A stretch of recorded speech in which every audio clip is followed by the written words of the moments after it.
Hello and welcome to Session 1, your audio highlights. These highlights will be just a very brief recap of the chapter. I'll also point out some of the activities and opportunities for self-reflection that are included in your textbook that I hope you'll take a few minutes to look at and do on your own to improve your learning. So I'll try to keep them brief. They may be helpful to listen to before you read to guide your reading, or they might be good ways to review, or maybe even both. So let's get started. For Chapter 1, we look at our journey that we're going to begin as a culturally competent counselor. So it starts out with some important information on how the demographics in the United States have shifted over time, and later in the chapter we'll learn a little bit about why those numbers have changed and also continue to change. But we're really going to get started with the heart of what is multicultural counseling and what do we mean by that. And this is a unique class because not only will we be looking at kind of the history of what we're learning about, but this class also requires that you use your own self-awareness and you develop that across the course. That's actually a requirement to become a culturally competent counselor. So it's more than just kind of fun ways to apply the learning. It's actually part of the journey to becoming a more culturally competent professional or counselor if that's what you seek to do. So the first thing that we look at when we kind of define what is multicultural counseling are the many cultural identities that different people have. And so these identities we're going to study individually but also together because all clients and all individuals really have multiple cultural identities. So as you look through, I'm sure that you identify with more than just one of the chapters that we'll look at this term. Kind of taking a step back from those individual identities is the totality of the human experience, which we're going to define as culture. And so you can see that our text goes into much greater detail exactly the many different facets of culture, but it's important to know that culture is that overarching totality of experience, and then these individual identities are within culture. The main issue that we want to avoid, and the reason that we have courses like this and that we encourage your self-reflection and self-awareness and self-growth, is that we don't want to become what we would call culturally encapsulated counselor. And that would be, or a professional, no matter what you go into, that would be someone who's not aware of their privileges or oppressions or discrimination or stigma out in the world, and that they just kind of proceed with their career only in terms of the worldview that they adopt related to their identity. So that would be a very encapsulated way to approach things because we would miss out on the worldviews and perspectives of others. So that's what we're trying to avoid with what we're talking about this term. A good bulk of Chapter 1 goes through the many different identities that we're going to study this term. So we talk a little bit about race and ethnicity, generational status, which isn't something that we always think about in terms of diversity, but we're going to look at, here you can see a quick breakdown of what birth dates make up each generation, and so you can kind of take a quick look at what generation you may be a part of, and we'll talk about how this status in itself represents a cultural identity for individuals and how it relates to certain privileges and certain oppressions, which I'll define for you in just a bit. We'll also look at different gender roles defined in our society and how these might relate to discrimination and stereotypes, as well as privilege and different kind of power differentials. We'll look at sexual orientation, socioeconomic status, disability, and spirituality.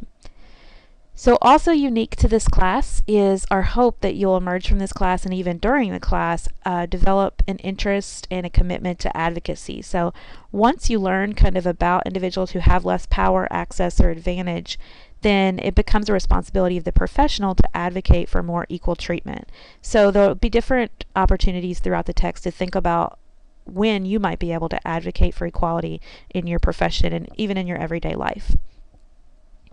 So you've heard me mention a few times privilege and oppression. Here are the official definitions of those, and we're going to go into more detail with these in the next few sessions, but privilege is something that is usually unconscious. It's not something that we think about, and it's usually just unearned power. So it's something that we might take for granted. So if we, for example, look like most people in society and we're able to go in a store and reach something on a high shelf and come back out without garnering a lot of stares, that's not something we would generally think about, whereas an individual who used a wheelchair might go in, have some trouble reaching an item on the top shelf, and might attract a few more stares than the other individual. So it's not as if the first individual who was not disabled was in some way discriminating against the individual with a disability, but instead they had a privilege that was unconscious and they probably weren't even aware of. So in this class, we're just going to work to be more aware of those different privileges and also more aware of the oppression that exists in our society.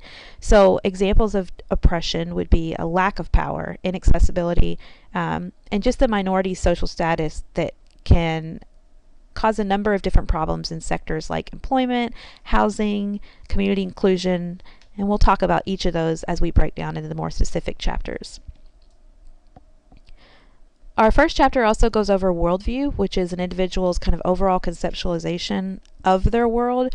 You'll look through a few theories, and then we'll also move into what kind of skills you'll need to work with multicultural clients. So we talk a good bit in this course about communication, both verbal communication and nonverbal communication, which can also include things like emotional expression. How do we express ourselves?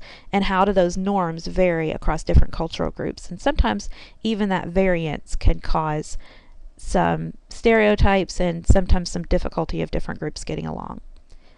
As I mentioned in the start of our highlights, we talk a little bit at the end of this chapter about why those demographics have changed over time. So we'll look more at immigration patterns and how that has changed our society and the way that we are working together in hopefully a multicultural society. And then our chapter finally ends up talking about how we're going to use the systems approach, again, because we can't look at any individual with just one minority status. Almost everyone has multiple statuses, but we also can't just look at an individual as if they live in a vacuum. So we want to consider things like the roles that family and society and community play. So we'll try to look at things from a broader perspective than just individual minority status.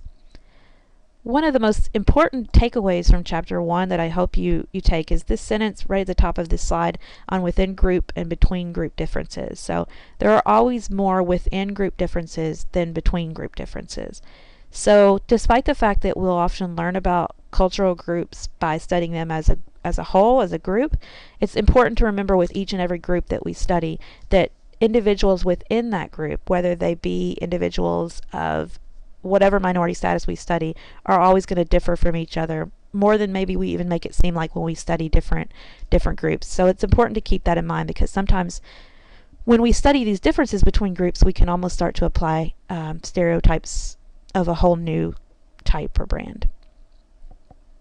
And our chapter concludes with what are some of the challenges with becoming a multicultural professional. So it's not necessarily just an easy road of learning what you need to learn and learning the skills. The self-awareness piece can be really challenging for people to be honest and kind of dig deep in their histories and learn about what they think about different groups of people and maybe how they develop those thoughts and perhaps change some of the ways that they think.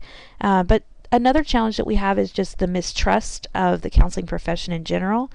Understandably, especially by individuals of minority status. So furthermore, even if there's trust there, sometimes there's an inaccessibility. So there's a lack of services for individuals of color or lower socioeconomic status. So we have a lot of challenges to overcome.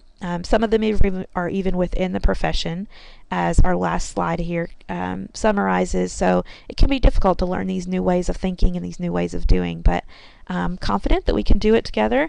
I hope these audio highlights were a helpful quick review.